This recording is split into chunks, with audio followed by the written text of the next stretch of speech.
In a time when sins were widespread and corruption prevailed, Allah Almighty sent His prophet Yahya ibn Zakaria, peace be upon them, to guide the children of Israel to the straight path. Yahya, peace be upon him, was a model of asceticism and piety, commanding good and forbidding evil, fearing no reproach in the way of Allah.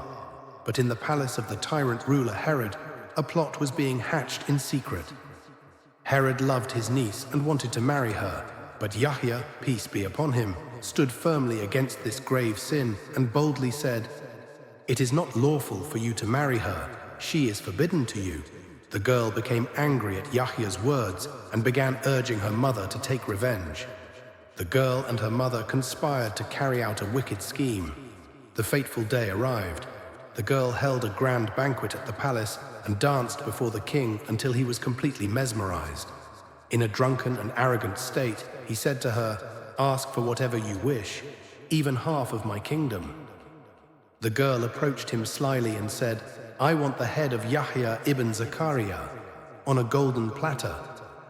The king hesitated, but eventually gave in to her demand. The soldiers were sent to Prophet Yahya, peace be upon him.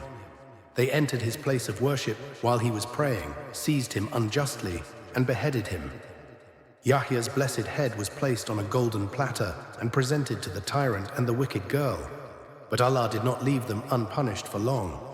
As soon as they shed Yahya's blood, chaos and destruction spread throughout their kingdom, and disasters befell them until they were all destroyed. Thus, Prophet Yahya, peace be upon him, died as a martyr in the cause of truth, upholding the banner of commanding good and forbidding evil until his last breath.